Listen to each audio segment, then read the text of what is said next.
Cubs, Brewers, NLDS. We do a deep dive on the matchup here on this edition of the CHGO Cubs related podcast.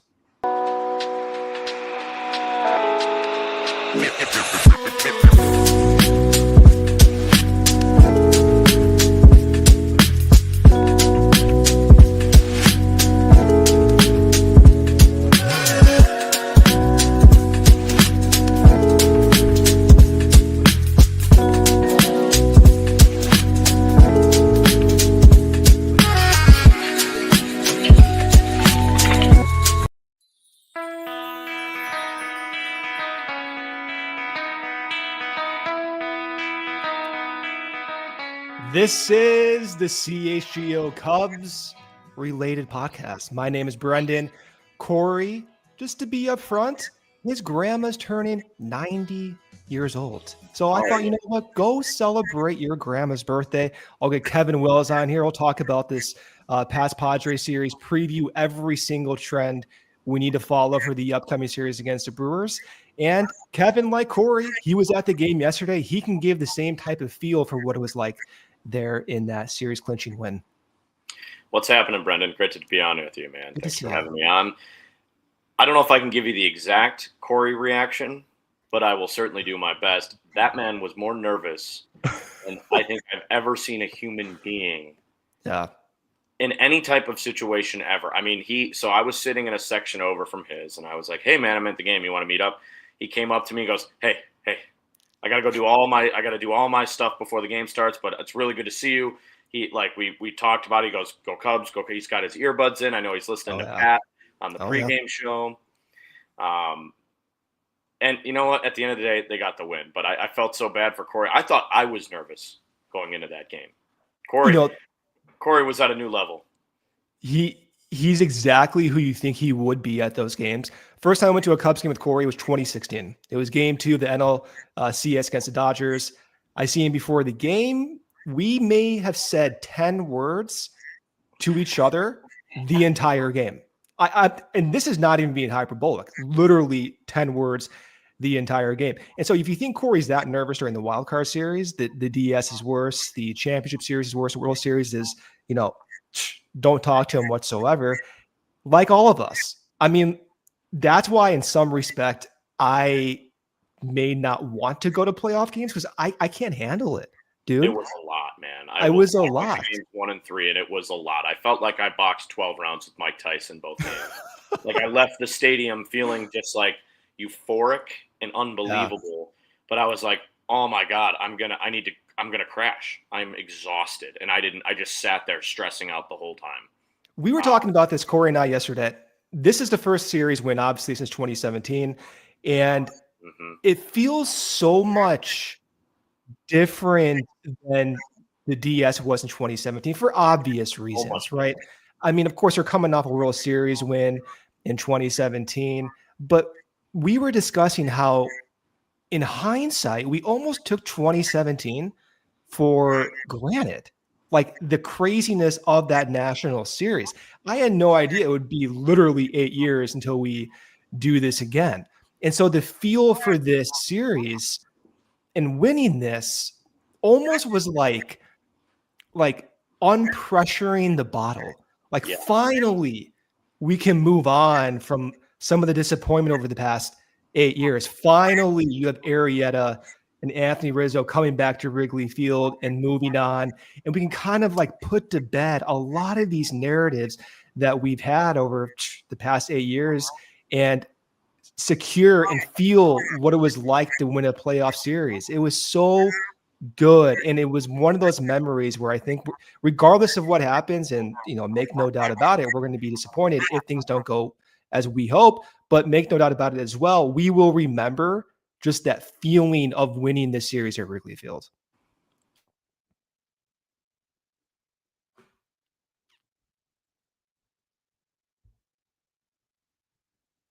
I don't know if is my mic on there? Sorry about that. You're on. Yeah. The teams could not be more different. It almost felt like the 2017 Cubs was in a similar position as the 2025 Padres, a veteran-led team with a stout bullpen, stout closer, stout rotation, guys who have been there, done that. They've been there before. They've had playoff experience. This Cubs team is young. A lot of these guys don't have playoff experience. They got a couple World Series winners. But it almost felt like this year they're kind of playing with house money, but that almost gave you even more anxiety because it's like, oh my God, if you win this series against a battle-tested Padres team, what else can this team do now? Like now it's opened up a whole new realm of possibilities. But you're right. Not closing the chapter. That chapter will always be there. But being able to now focus on a Jed Hoyer-built playoff team, a team that's built completely differently than the Theo teams, completely differently. I think that gives you hope for kind of the brand of baseball that they're going to now play. It feels like they've kind of settled into the type of team that they want to build, and it came to fruition this year, and it would have been incredibly disappointing, and we would have had a ton of questions had they not won that series. Like, is this plan actually going to kind of play out? You know, what did they do wrong? Why did they not make enough moves at the deadline? Where, you know, it would have been question after question after question. It would have felt like they didn't make the playoffs again. You know, the wild card round is a playoff series and it's important, but it would have felt, it just would have left the door open for so much more criticism and questioning and negativity that we just didn't need any more of that. And I think that was the pressure being relieved. Yeah. And also, you know, first playoff series win. And, you know, at home, you know, they never win playoff series at home. It was the third time ever. I mean, what an environment it was. It brings me back to 3 years ago. And it was like, you know, a cold December morning. We heard some of the rumors that Dansby Swanson may be going to the Cubs. Mm-hmm. And I'm thinking, okay, what if this happens? What if they sign Dansby Swanson? Let's think crazy here for a second. You get Dansby a shortstop, Gold Glover, Nico at second base, Gold Glover. Pete Crow Armstrong hasn't played AAA yet, but let's just think crazy. What if Pete Crow Armstrong hits his peak? Well, you're talking about the best defensive center fielder, the best defensive shortstop, the best defensive second baseman. How valuable would that be? Then the thought came to me, well, that would probably be the best up the middle defense I ever see. I will die before I see a better trio play defense. The way they won that series against the Padres, like, I'll raise my hand. I did not even realize how valuable, how much of an obvious example of defensive value was in that 3-game series. I mean, 14 significant defensive plays. Dansby made 9 of those plays. I cannot think of a better example of defensive value than that entire 3-game series. Game 1 especially, it just felt like, and yesterday he had an inning that was outstanding, the unassisted double play. But game 1, those 2 plays that he made won them the series. Spectacular. I mean, they came in some of the biggest moments. The Padres had finally started to figure some stuff out offensively. Somehow Dansby gets a glove on that rocket into the hole between him and third. Not only he could have just knocked it down and kept it on the infield, he got the out. Yeah. I mean, that ball was over 100 miles an hour off the bat. And he was playing in and kind of he was playing almost up towards second base. So had to turn his body, contort it around, dive back the opposite way, doesn't knock it down, gets a clean glove on it and makes the out. I mean, that was just an immaculate play from Dansby. And that saved a run and a huge momentum shift. And then the play in short left field was just like, come on, man, that was outstanding. That was like baseball, just euphoria. I mean, it was like, people have no idea how hard it is to make that play if you've never played the shortstop position or watched other teams other than the Cubs, and that's totally fine. But that's a play that maybe 3 shortstops in baseball can make. That is an incredibly difficult play to track that while you're looking over your head, making sure the bat out of hell in center field isn't running in on you and able to make a play and save a run. I mean, and the bat out of hell is Pete Crow. Yeah, Armstrong. I mean that's in the back of your mind, right? I mean, Pete was absolutely. Pete gave up on it, which was good, but yeah. Well, when we start talking about the value of defense, there are times where even I struggle to contextualize the value.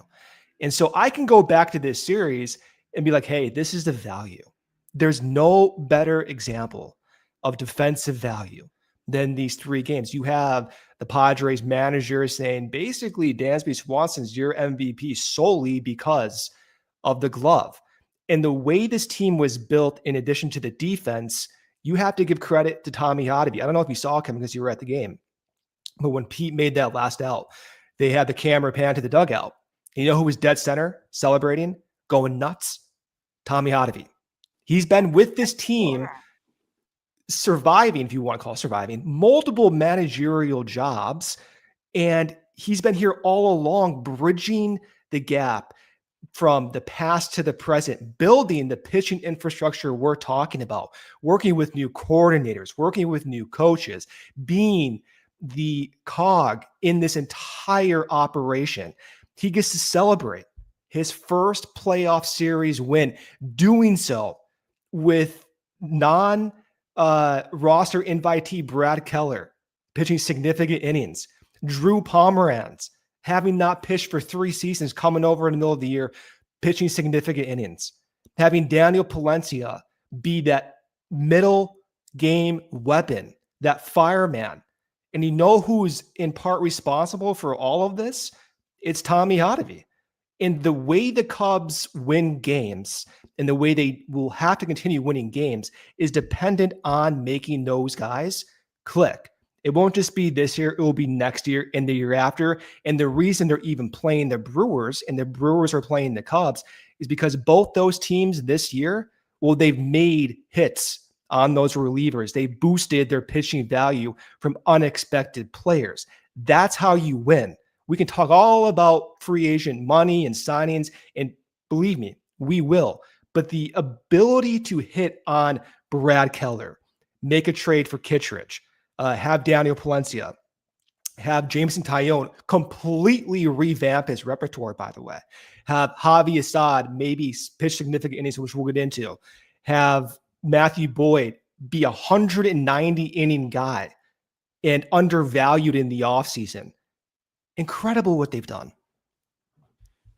Yeah, and you hit it all on the head. And I think this is what I really would like to tip my cap to Tommy Hottovy and Craig early on in the year with the bullpen management. How aggressive they were. If guys didn't have it, and they looked at the data and said, it's not getting better, you're gone. Yeah. How many guys did they send up and down? How many guys are not getting opportunities that may have, there wasn't that trial and error piece. They gave them the proper amount of time, and that was it. Luke Little, perfect example. Just couldn't get it done. Maybe he will at some point, but he wasn't ready this year. Jordan Wicks is another one who I don't think he'll be on this roster, in the NLDS roster. I doubt it highly. Who did they DFA? Who was awesome for them? Ryan Presley. Yeah, well, Ryan Presley, and who was went to the Mets, and then the Brewers picked him up. I'm trying to remember the name, but he was their best reliever last year. Julian Merriweather. Julian Merriweather, thank you. The aggression and being able to pivot from guys who may have been a part of your long-term plans and being able to fill those innings, fill those outs, that's really difficult to do. And that's what separates a lot of these teams is when you're putting so many eggs in the basket of relievers. For example, the San Diego Padres, who are, paid out of their rear end for a lot of these relievers. And it's like they all pitched very well in that series. Cubs bats just, they got a couple more runs across. But are those guys all going to repeat what they did last year? It's a lot of money. Look what happened to the Dodgers this year. The Dodgers got in trouble for big money relievers. They put so many eggs in the basket of these guys, and the Cubs never did that. The Cubs looked at it through an example of you got it or you don't, and we can find guys we know the type of bullpen that we want to build. And that's an unsung thing about the game of baseball and how you do get wins on the margins. Trigger warning. I know on the margins is a tough thing to hear, but that is so crucial. And we saw the dividends of that in this Padres series. That Padres bullpen is better than the Cubs bullpen. Of course. But that Cubs bullpen is right there. And that's a reason I'm feeling really good about this Brewers series, Brendan. I like the Brewers bullpen a lot. They're a little banged up in the starting rotation. I'm feeling really good about the pitching dynamic between these two teams. I know the Brewers have some arms, but I think the Cubs bullpen is consistently overlooked. We'll get into it. Let's hit our first ad break here just to paint the picture of what the remaining 45 minutes will be. After we do the first ad break, we're going to come back around. We're going to do Brewers starting pitching matchups for Cubs hitters. Second ad break. After that, we'll do Cubs starting pitching matchups against the Brewers hitters. And then we'll finish off the remaining 15 minutes talking about like what surprises, what trends, what we're seeing recently that may be of ultimate value to win this series. Hit our first ad break. We'll come back out and continue this discussion. Bet365, whatever the moment, it's never ordinary at Bet365. New customers can get $200 in bonus bets when you bet just $5, win or lose. With Bet365, if your team goes up by 17 points in football, you're a winner. Straight bets and parlays are paid instantly. Double your winnings on parlays with the Bet365 parlay boost. And for baseball, let's say your team goes 5 runs ahead. Let's say the Cubs go 5 runs ahead.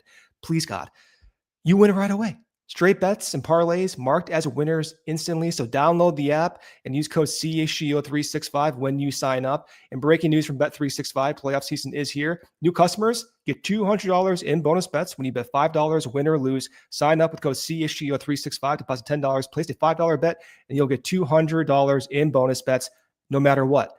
Use your bonus bets on spreads, totals, player props, futures, and more. Whatever the moment, it is never ordinary at Bet365. Must be 21 or over. Gambling problem? Call 1-800-GAMBLER. In-app only. And OAO applies.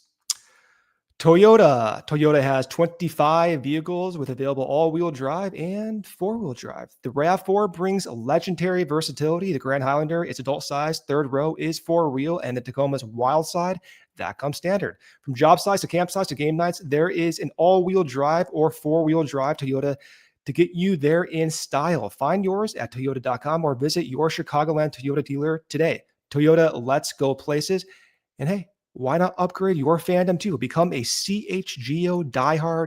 Today, you'll get exclusive written content, a free CHGO t-shirt, discounts on merch and events, plus access to our members-only CHGO Discord lounge, where we all hang out and talk Chicago sports every single day. Go to allchgo.com for all the details and join the thousands of diehards already in our community. We cannot wait to connect with you on an ever greater level. Okay. So let's start here. Brewers starting pitching matchups against the Cubs hitters. We know Freddy Peralta will likely be the first game. We have Quinn Priester be the second game, the third game to be announced. Kevin, what is your first reaction when you see the starting pitchers from Milwaukee? Do you feel, just as a reference, more confident against them than you did against San Diego? Yeah, I do. It's a different pitching staff. It's a different type of pitching staff that they're going to deal with. Now, Quinn Priester's been a revelation for the Brewers. He's a big reason they went on that 15-game win streak and ended up taking the division. But the Cubs have been able to get to him. So he's a guy that I'm circling and that I'm not over concerned about. I was much more concerned about the Game 2 starter in Dylan Cease for the San Diego Padres. Freddy Peralta, different animal, Brendan. I mean, this guy's enjoying probably his best ever season in the big leagues. He was a 5.5 B-WAR player this year, and he was just absolutely lights out at home. The Cubs aren't going to be able to throw Cade Horton at him. Cade Horton's going to miss this entire series, and you're going to go with a guy on short rest. So the Peralta matchup freaks me out a little bit. He really owned the Cubs this year. I mean, and at home, under a 200 batting average, had 108 strikeouts and only gave up a run a game. He had 17 starts at home and only 18 earned runs. So he knows how to pitch there. He's been doing it for a long time. He knows this Cubs lineup very well. Pitched against him 4 times this year. So I think advantage Freddy Peralta for a lot of reasons. Now, if you want to get to him, there is a little bit of an in to Freddy. He tends to struggle early on with the long ball. His first 25 pitches or so of the game, that's when he tends to give up his most home runs. What do the Cubs need to win ball games? They need to hit home runs. When they hit 2 more home runs, their odds of winning games this season was over 70%. So trying to get the ball over the fence, easier said than done on Freddy Peralta, who's a guy who really is great at run prevention. He's great in big spots. He's a pretty clutch pitcher this year. All of his numbers look great, even with guys on base. So he's dynamite. He is an ace. He was an all-star. I think 2021, his strikeout rate was a little bit higher as a starter. So you've seen that strikeout rate dip just a touch, but he's still that same electric guy who's going to get Cy Young votes at the end of the season. No doubt about it. So let's look at what he throws. So I'm going to show a graph of the 3 starting pitchers, at least on Fangraphs depth charts, who are listed number 1, number 2, number 3. On the far left, you see Freddy Peralta's stuff. And the big takeaway from all of these dots here that you see from Peralta is just a dynamic profile. You're going to see his fastball has some cut ride, and in many respects, it looks a lot like we saw from Nick Pivetta and Dylan Cease. Then you see a tight slider at 84 miles per hour. You also see a curveball underneath the slider and a changeup. So what does this all mean? This means, you have a dynamic profile against lefties and righties. What are you going to see when Michael Busch is batting? You're likely going to see essentially all 4 pitch types. You can fade Busch with a changeup. You can go up with a 4-seam fastball. You can go at the hip with a tight slider, or you can go down low in the dust with a curveball. Now, against righties with Peralta, you're not going to see the changeups. So let's say Nico Hoerner's batting. You're going to see a heavy dose of fastballs. You're going to see mostly sliders and curveballs to Nico Hoerner. The best way to do damage, I think, is you jump some of those curveballs. So let me paint a picture for you. It's an optimistic one. Let's say you have Pete Crow Armstrong. He's feeling good about himself. And let's say Freddy Peralta is trying to dust him off with the curveball. You know who's going golfing that day is Pete Crow Armstrong. We've seen him many times golf those curveballs out. That was what I thought we could see when he was facing Nick Pivetta. Ultimately, he struck out multiple times. Did not work, right? But what we saw from Pete in the last game was him anticipating 100 miles per hour, 3 base hits, all line drives, right? If he's feeling locked in and he recognizes curveball out of the hand, and even if it's below the zone, maybe he's going to barrel up. We can see that. Say Suzuki, let's say you can jump on that 4-seam fastball. That's a mistake pitch. He did that against the Padres. Well, that's how you can beat Freddy Peralta as well. But the name of the game against Peralta is hitting mistake pitches, but being aware that there's more diversity in the pitch types and what they saw against San Diego. Do you have like one batter in particular against Peralta where you're like, oh, this is a good matchup? Or are you just kind of just praying that they hit their mistake pitches? I don't know. For me, this Cubs team, and you would know this better than I would, but from a general perspective, and this was evident against Pivetta and Cease, and it was evident against power pitchers this season, this team really struggled to hit fastballs up in the zone this year. Yeah. So if that's a trend that I'm sure is circled on Peralta's scouting report, I'm going to want the Cubs to be aggressive early because, like I said, he gives up more home runs early in games than other times, and he gives up leadoff home runs and things like that. That can happen.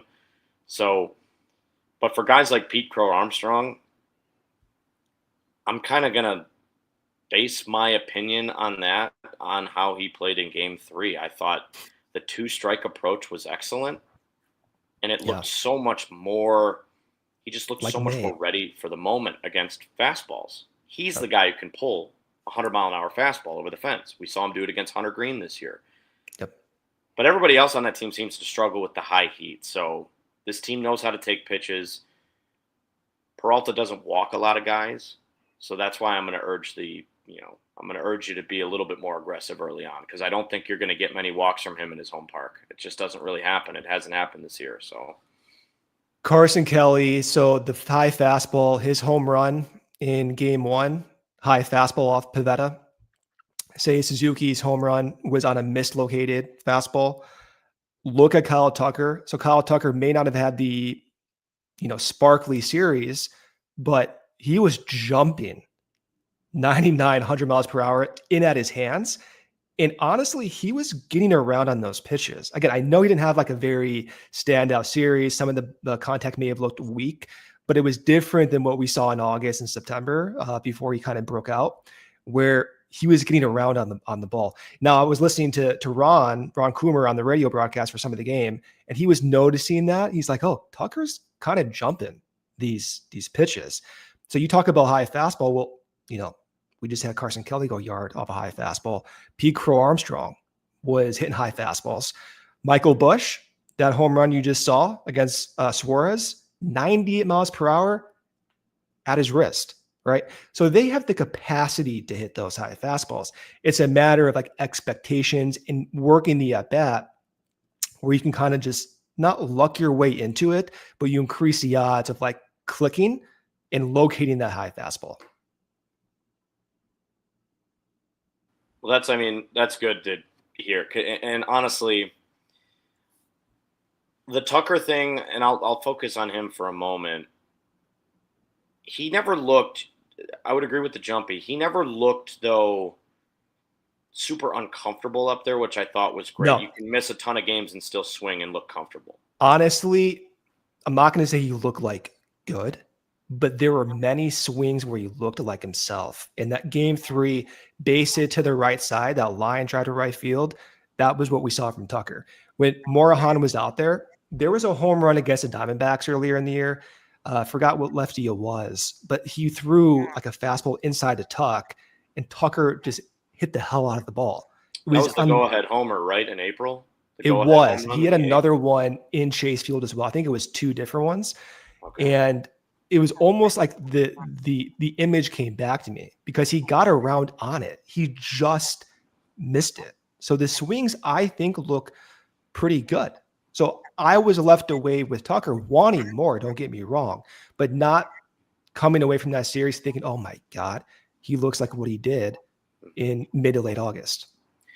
And I felt that way about most of the lineup, Tucker especially, and I really enjoyed again, if you're getting hits with 2 strikes, that tells me you're in a good place. And Tucker did that yesterday. That's a good point. He had a 2-strike hit to the opposite way. He hit it off the hands. I think he was down 1-2 or 0-2 and fought it off and put a pretty good swing on it inside out to the right side or to the left side. So I thought same with Pete, that bloop line drive to knock in the first run. Yep. So that tells me that you're in a pretty good place. And I feel like most of the lineup, there weren't any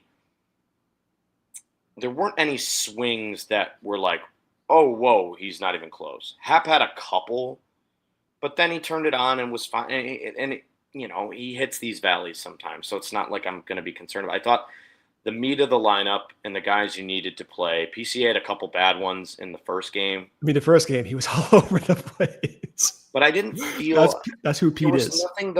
There was nothing concerning and out of the ordinary from the lineup that I'm worried about going into this Brewers series. There's really not. And dude, Busch looks locked in. Scoring. What's that? Busch looks locked in too. Yeah. Like even like the outs he's making, I'm like, oh, he just missed it. Like he had 2 warning track fly balls. So I'm like, oh my God, a different day the wind's blowing out. That's gone. And when you're getting contributions from Nico consistently in the 2-hole and with Busch locked in and Tucker swinging the bat, well, there's really nobody there's not a lineup change that I would really alter. Maybe you move Seiya up, but that was fine still having Hap there. I think that's why I'm so confident going into this Brewers series. They didn't score a lot of runs in San Diego, but it's kind of like that Reds series. I thought they played 4 really good games. They got swept, but I thought the offense was there. The at-bats weren't like horrendously bad to where they looked lost like they did in early August. I think most of this lineup is ready to go, and they know these Brewers pitchers really well. And they hit Quinn Priester really well. They hit Jose Quintana really well historically. Yeah. Freddy Peralta's the X factor. You can find a way to get to him early tomorrow. That can set you up for a huge series. Agree. Let me show just the remaining 2 graphs for the starting pitchers. Do a quick ad break on. come back around, talk about Boyd and the starting pitchers for the Cubs. But just to finish up on the discussion about the Brewers pitchers, and to your point about Quinn Priester, well, what does he throw? He is one of those pitchers who's not going to throw any four-seam fastballs. So let's say you're watching a game. What do you expect? If you're a righty, expect a sinker at your hip every single pitch. And if he's not throwing a sinker, you are at the whim of a cutter, slider, or curveball. You have 3 pitches that go up and down away from you. It will be difficult.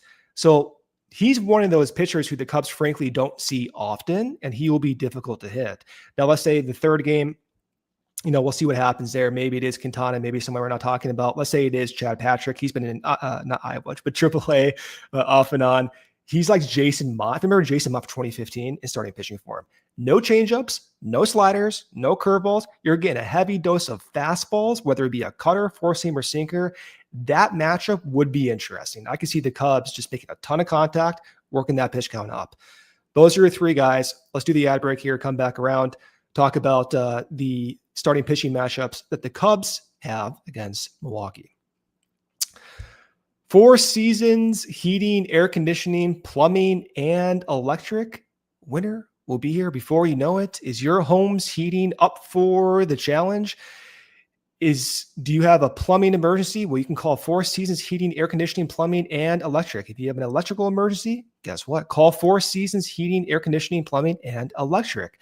If you need a new hot water tank installed today, call 4 Seasons Heating, Air Conditioning, Plumbing, and Electric. Now is the time to schedule your 4 Seasons furnace tune-up. At 4 Seasons Heating, Air Conditioning, Plumbing, and Electric, we guarantee same-day installation for heating, cooling, plumbing, electrical, and generator needs with no extra charge for nights, weekends, or holidays. Check out the other offers too. You can save up to $4,000 on furnaces and comfort systems. And call today to save $50 instantly with your trusted local experts. Your trusted local experts are 4 Seasons Heating, Air Conditioning, Plumbing, and Electric. Visit 4seasonsheatingcooling.com for all your special offers and money savings coupons. Again, that's 4seasonsheatingcooling.com. All right, let's be real for a second. The world's gone soft. Everyone gets a trophy for just showing up. Everything needs to be bubble wrapped. Everything needs to be just right. Soda or pop used to have some kick. Now it's all about pretty colors and easy fizz, but here's the truth. RC Cola is not just a soft drink, it's just damn good cola. It's the original cola that does not fold under pressure. RC is an OG cola in a world of spineless soft drinks. No trends, no gimmicks, no glow-ups. RC has not changed its stripe since 1905 because it didn't need to. It's the same bold, crisp flavor as always been. RC Cola tastes like a punch in the thirst. Grab one, crack it open, and remember what real cola tastes like. RC Cola, just damn good cola. Okay.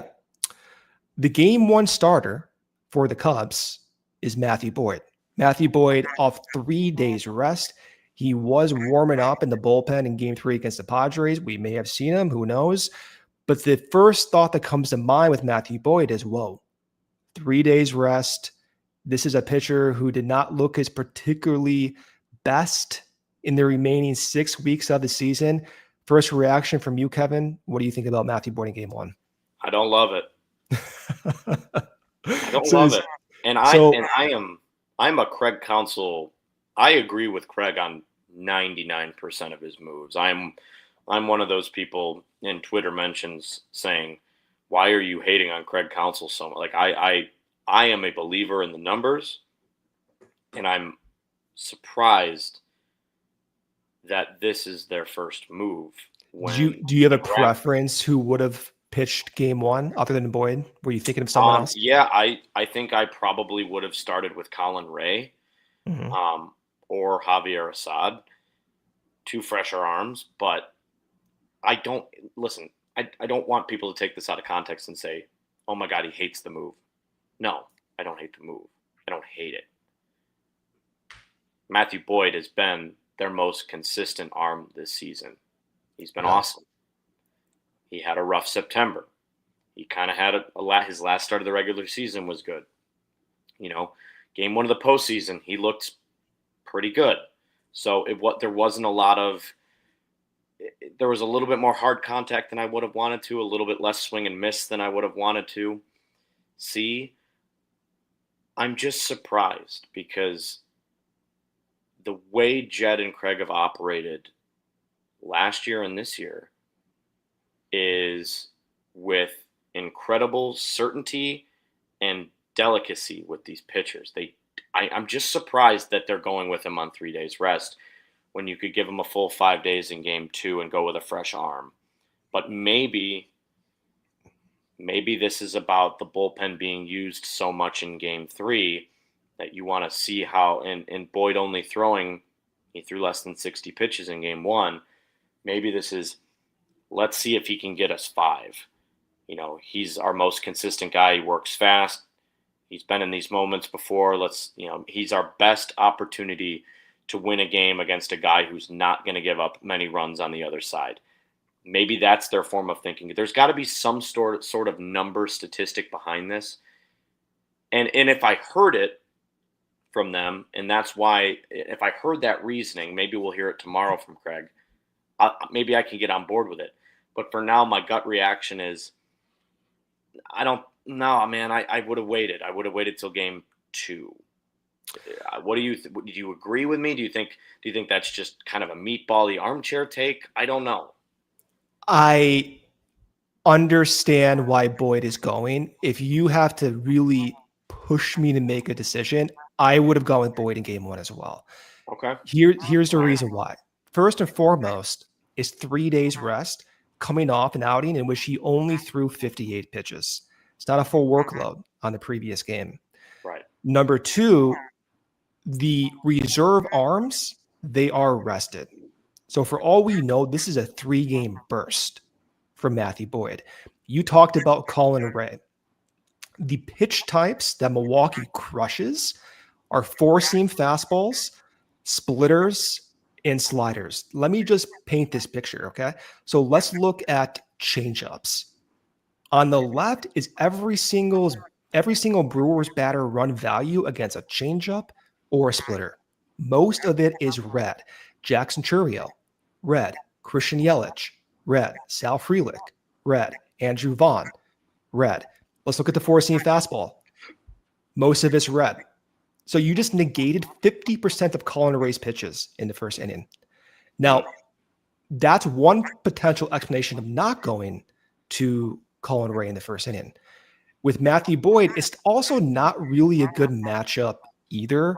I think you can. Doesn't he throw a lot of 4-seam fastballs and sliders? He does, which makes it not a particularly good matchup. Mm-hmm. That being said, what are your other options? Do you want to go with a righty to the lefty version of this lineup, or a lefty who was your ace for the majority of the year to the righty-lefty portion of this front end of the lineup? Those are really your 2 options. You can squint and think, okay, maybe Javi Assad should go with maybe the first game, but again, there's some uncertainty there given Assad's recent ramp up. I think the way that Craig's going to operate is give Boyd the chance, and if there is any inkling of danger, I'm talking first inning, second inning, you're pulling the Yu Darvish, Mike Schilt removal, and you're bringing in another pitcher right away. And maybe to your point, it is Colin Ray, or maybe it is Javi Assad. Another thing that popped into my head too, who are the first 2 batters in that Brewers lineup? Their 2 most dangerous hitters. Sal Frelick and Christian Yelich, lefties. Right. So then that could be playing a numbers game, and maybe it is a sprint. I think the reason I'm surprised, Brendan, is because the wild card is a full-on 100-meter dash. Outs, outs, outs. I don't care who pitches.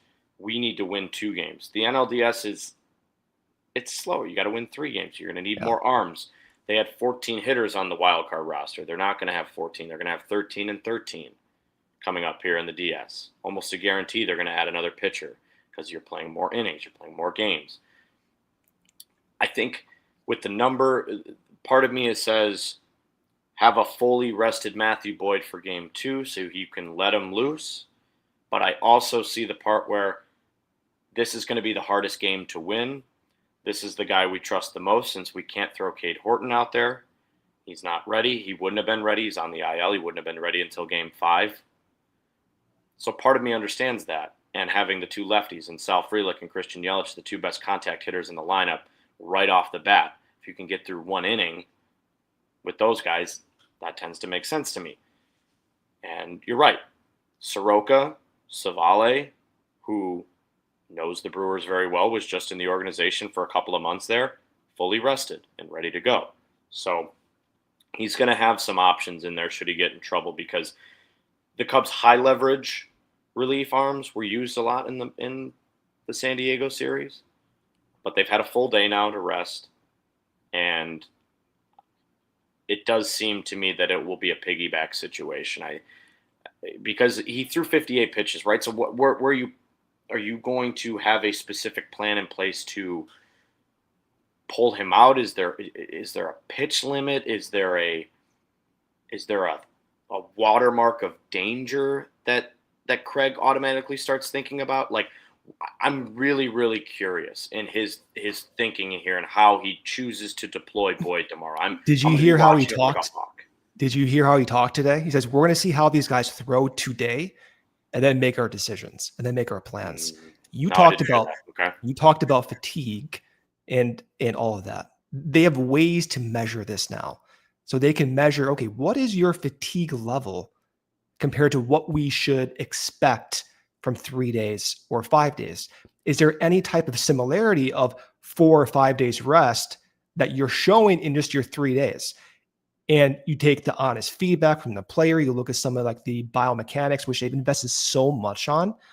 And the decision is, well, do we want to throw Shota and Boyd in game 1 and game 2, or wait to have Boyd in game 2 and Shota in game 3? So then you start thinking, okay, well, I have 18 innings. Do I want to wait to throw Shota in innings 19 to 27? Right. And that's a whole, it feels wrong to do that. It feels wrong. You've gotten to this point. I know that's dangerous to say, but your most productive arms this year have been Boyd and Shota at the volume limit. So if you throw Colin Ray in game 1 because you're just not comfortable with the precedent, but you're also having, feedback and your investment in some of like the quality, health metrics say you're fine, well then I'm going to go with the guy who's pitched 190 innings of quality ball. I think that's the way they're looking at this. I can't think of another way they would be looking at it through, because we've kind of gone through all the situations and we've kind of gone through the guys who might be available. And the Javier Assad thing maybe makes sense, but at the same time, if kind of almost talking myself in circles here, if I had to put Javier Assad out there in game 1 of a division rival series, I'm just not sure how I feel about that either. Right. Like, I like Javier Assad. I like him. I think he's a quality arm. But at that point, Matthew Boyd is a stronger arm, and you're facing more lefties in the first inning. So, and again, that makes sense to me. It becomes a point of damage control. So let's say Boyd comes out there and he looks like he looked against Milwaukee, 8 weeks ago, where he was not looking good in Milwaukee. You ramp up that bullpen fast. And so let's say you're in the third batter and Boyd looks awful. Javi, get up. You got 5 minutes to get ready. Yeah. You're going in. So you can have both ways. You can still risk and have that gamble of your best pitcher throwing. And in the back of your mind, your second plan, your plan B is Colin Ray or Javi Assad to mitigate damage. I think that's what we're going to see. That's what my gut tells me we're going to see. I would agree with you, and I think that will put more pressure on the offense in this series, because the Brewers have the luxury of setting up everything the way they want to. Yeah. That's the price you get for winning the division. That is the added incentive. You can set everything up the way you want to. So they're going to do that, and the Cubs are going to have to be managing a much tighter way. So, but that can also be twisted in the positive. The Cubs have played 3 really intense baseball games this week and are already locked in that mindset and know what it takes to win, because they just won 2 games against, in my opinion, the second best team in the National League, the San Diego Padres. Yeah. I think the Padres were better than the Dodgers this year. I think they're better than the Brewers. I thought they were better than the Cubs. I think the Phillies are the only team that were better than the Padres this year. So the Cubs have played in these games now. So that's the other way you can look at this if you want to be optimistic and look at it through that lens. But pitching-wise, Boyd's going to go game 1. Game 2, before we get to the ad break, do we have another ad break? Probably, yeah, we do. But probably Shota. We'll get to it, but probably Shota. Would you start Shota or would you do the opener again? Whatever, I don't care. Shota's going to be pitching 5 innings. So whether that's in the first or second, I don't care. And then you have Tyone maybe on Monday, right? Yeah, I think Tyone's game 3 for sure. The way he's pitched at Wrigley and the way he looked again, I think that it would be short rest too. So it'd be, what is it? Friday, Saturday, Sunday. So 3 days rest for Tyone on Monday. So similar discussion we're having right now.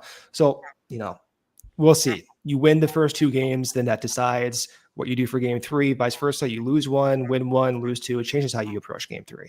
So I think for the first 2 games, you're getting Shota and you're getting Boyd, and then you start to react accordingly.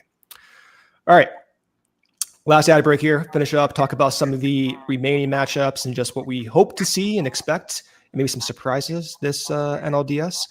But let's take our ad break here and talk about our lovely sponsors. First of which is CHSN. Chicago Sports Network is the official TV and streaming home of the Blackhawks, Bulls, and White Sox, broadcasting over 300 live games per year. CHSN offers the all-access plan for $29.99 a month that gives you access to all games and programming on the network, and individual team plans are for $19.99 a month that gives you access to the games of the team you select. You can sign up to watch CHSN at chsn.com, or you can watch via the CHSN app, which you can download on Apple and Android services, Amazon Fire TV, Roku, and Samsung TV. CHSN is also available on Xfinity, DirecTV, DirecTV Stream, and Fubo. Visit chsn.com for more details. Hey, coaches, listen up. If you're looking for more athletes to train, Eye on the Ball is where you need to be. It's simple. Create your profile, upload your background check, and boom, you are in. Right now, we've got a new promo for coaches. Your first 6 months are free. After that, just $50 a month or $500 for the year. That means athletes of all ages and all sports can find you directly. Here's the best part. Eye on the Ball doesn't mess with your schedule, your payments, or your business. You are in full control. We just connect you with athletes who are already looking for a coach like you. So if you're ready to grow your coaching business and reach more athletes, do not wait. Check it out now at eyeontheball.net. That's eyeontheball.net. The athletes are already there. Go meet them today. Again, that is eyeontheball.net. Okay, so here's what we have. A 5-game series. We know for sure Matthew Boyd is game 1. We're assuming Shota Imanaga for Bulk in game 2. Game 3 will be just a matter of how those first 2 games go. So I posed a question to you. In your dream scenario that still has some semblance of reality, how do you believe the Cubs, in the most optimistic sense, can approach these 2 games? Most optimistic sense, but still some realism, not 20-0 over here, but based on what you see. Tomorrow's going to be tough. Yeah, it is really hard. It is. It's going to be really difficult. I don't have a good feeling about facing Freddy Peralta. Yeah. But there is something to be said about too much rest for starting pitchers too. I want to keep that in mind. The Cubs are going to have a home atmosphere up in Milwaukee. We know this. It's going to be a raucous crowd. That ballpark is bigger than Wrigley. It can fit a few thousand more people in it. It's going to be raucous. If they can take game 1 tomorrow, which I think is possible, because I think the Brewers bullpen is solid, but it's nowhere near the quality of the Padres bullpen.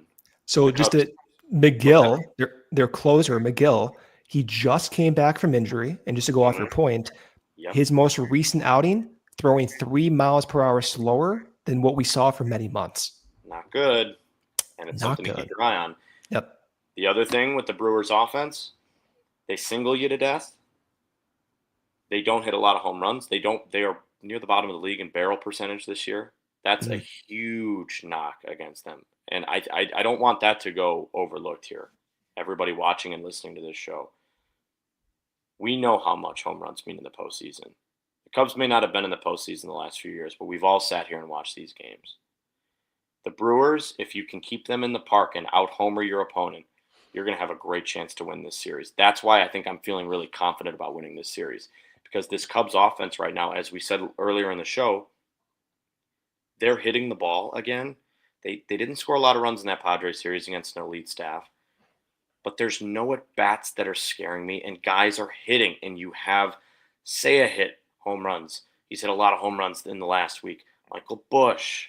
I mean, there's a lot of reasons for optimism and to believe that the Cubs have a far more superior offensive output than the Brewers do this series. So that's why I'm feeling really good about this series. I think the Cubs will win it in 4. I don't know. Now, tomorrow's a big one.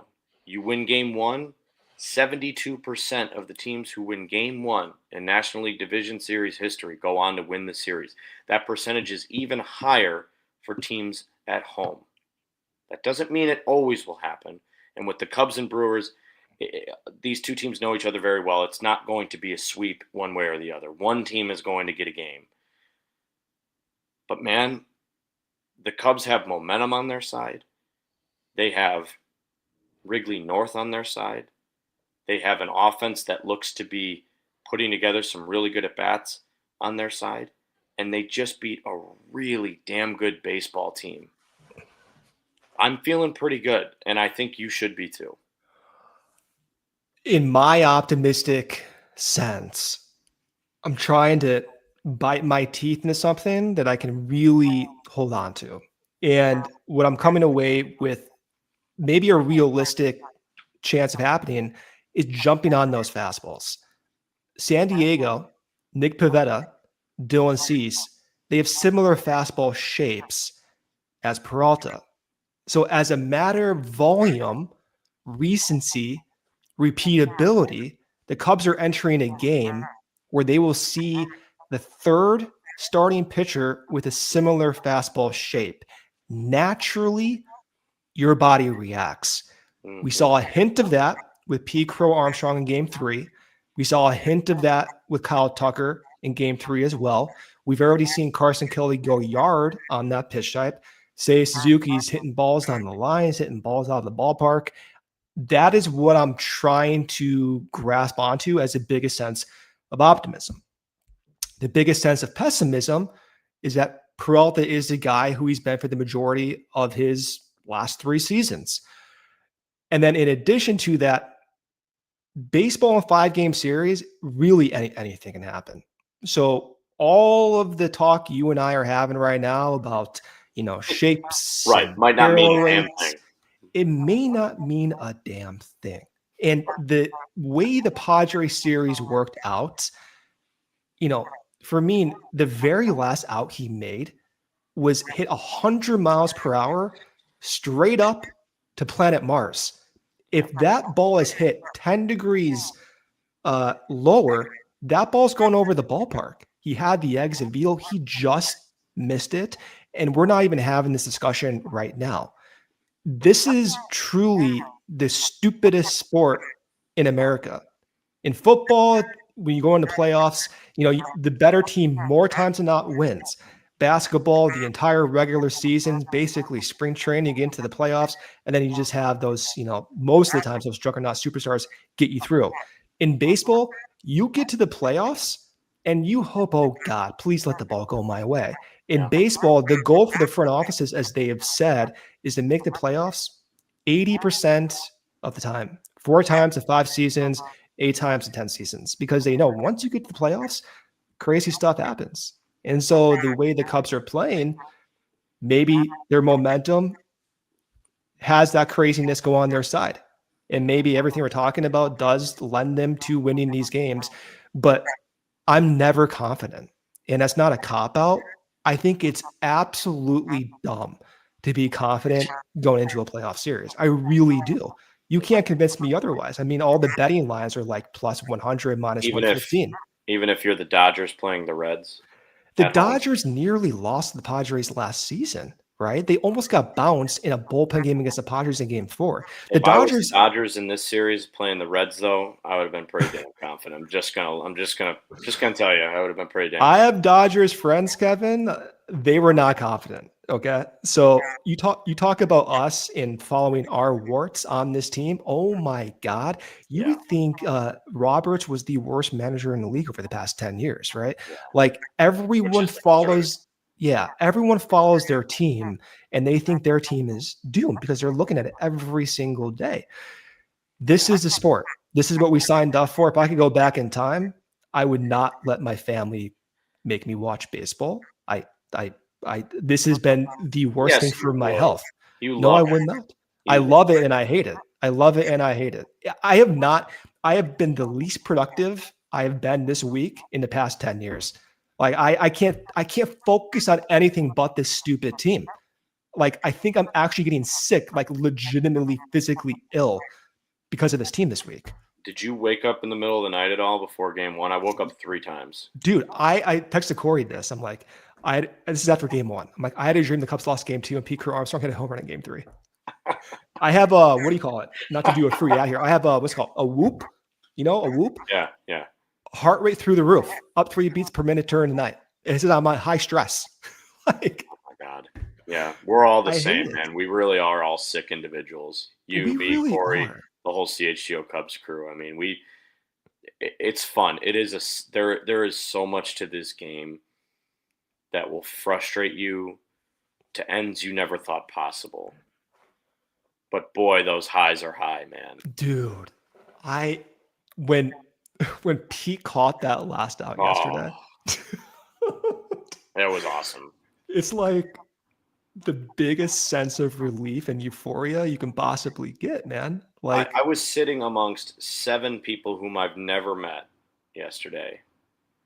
4 season ticket holders in front of me. Hugged all of them. Had a 12-year-old boy who played travel baseball. We were talking about baseball the whole game. His dad was right there. Hugged both of them. Hugged these 2 other guys who were Mets fans right next to me. Wrigley Field, man. Wrigley Field in the postseason, there's nothing like it. I mean, I got to experience it for the first time this week, and it was incredible. And the highs are high, and I think that they're going to be even higher in this series because of what this rivalry has become. And the Craig Counsell caveat, he'll downplay it all he wants. Him and Murphy will downplay that all they want to. Yeah. It means a lot. Oh, yeah. The Cubs fired their manager to hire this guy. Oh, yeah. This guy lives in Whitefish Bay still. He goes to the grocery store with Brewers fans in the offseason.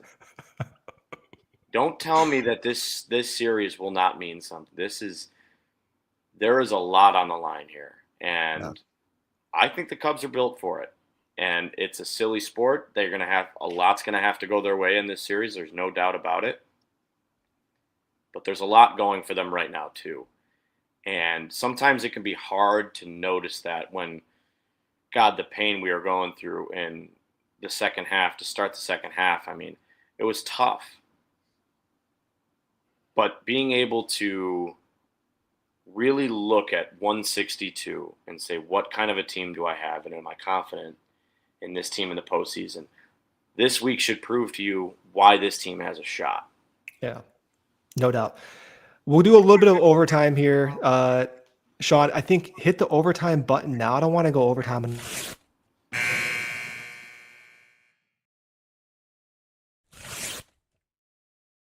We're in extra innings. I don't know why we do it overtime. We're in extra innings. Just a few extra minutes over.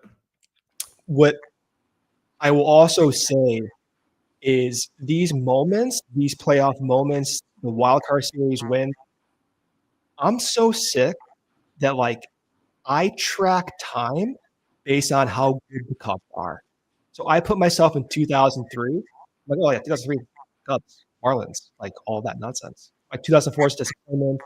2007 is the D-back against 2008 is the Dodgers. My life timeline is the Cubs. And so these, I swear to God, these moments so they're burned into our brains. Like we will remember that wild card series win. We will remember, for better or for worse, this Brewers series. I still remember exactly what I was wearing in Jake Arrieta's game against the Pirates. I still remember exactly my reaction when they beat the Cardinals in that NLDS following. I can tell you, like, I feel the exact same way, the exact motions. I can bring back those emotions the entire October of 2016. And so as we're going through this now, what I try to like really tell myself as we're going to enter game 1 tomorrow, that first pitch, just like embrace it, man. That nerve, those nerves, like that's what it's all about. Feeling those nerves, because every game we watch from 1 to 162, waking up at 3 in the morning to watch the games in Japan, talking about this game in February for spring training. We're doing shows every single day almost. Corey and I've done the podcast literally weekly for almost over 10 years, 11 years now. It's for moments like this. Don't let it don't let it go past you. Enjoy that first pitch. Enjoy some of those anxiety-riddled moments. And honestly, I'm kind of projecting and talking to the mirror because I'm a nervous mess and I kind of hate it, to be honest with you at times. But like, you really do to take a step back and appreciate just how alive you feel watching these games. And it's truly special to do it in the city that this team plays in. I mean, I know you have been to Wrigley, and I know you know what that atmosphere is like. And I know many of our followers who are listening to the show right now. It is just, it's hard to put into words how lucky we are. No, here's the thing. I'm from Chicago, Buffalo Grove, right? Moved to the West Coast. I've been to multiple baseball cities, lived in multiple baseball cities. Let me tell you, without a doubt, Wrigleyville has something special, tangible. When I went back in 2016 to go to the NLCS, I'm walking through the neighborhoods. I'm like, man, why the hell did I ever move away? Right? Every time I go back there, I'm like, I should just move back. And it's like principally because of the Cubs, like the type of energy Cubs fans give off talking with you. Like you and I, Kevin, we've met a few times, right? I feel like we've known for a long time. Once or twice in person. Yeah, I think right. But like we have that type of connection, right? And it's true, like the shared like baseball trauma. It's so weird, but there's something truly special about the Cubs. It's like such a significant part of like everyone's identities there. It's absurd. I was walking to the game on Tuesday. I live in Lincoln Park, so it's about a 45-minute walk to the stadium from where I'm at. So I like to do that walk a lot on the weekends. Yeah, and I did my same walk, all my superstitious stuff, same, my jersey, everything. And I think my favorite part was seeing all of the, older guys. A couple guys had radios on their front lawns. Love it. They were in there, mowing their lawns and watering their grass. They all had Cub stuff on, and they saw me just walking through, and we all waved, and we're like, we need this one today. Let's get it. Like, that doesn't happen everywhere. I'm here to tell you, I lived in Milwaukee for 6 years. They love their Brewers. That's a passionate fan base. It is. But they don't have the history and the true passion that, man, Cubs fans, we've just seen so much more. And that team is hungry. They haven't made it through the DS the last couple of years. But I'm here to tell you, man, it's watching games and playoff games in Wrigley Field was something I'll never forget. And I was there for a lot of those Blackhawks playoff runs, and I went to a lot of those games at the UC, and they're fun, and it's great. But this is it's a Cubs town, man. Like, it really is. And I think that I can't. It's just so fun being around it. I can't really explain how much I enjoy. Even yesterday, I had my favorite Wrigley Field story. I ran down after the 5th inning to use the bathroom, and then the bathroom attendant looked at the line, looked at me, and goes, "VIPs only." And because he saw the look on my face, yeah. knew I needed to get back up to my seat. I don't know. Just maybe that's just me. Maybe that's just me. I don't know. I love Wrigley Field, man. I love this fan base. I love the passion of this fan base.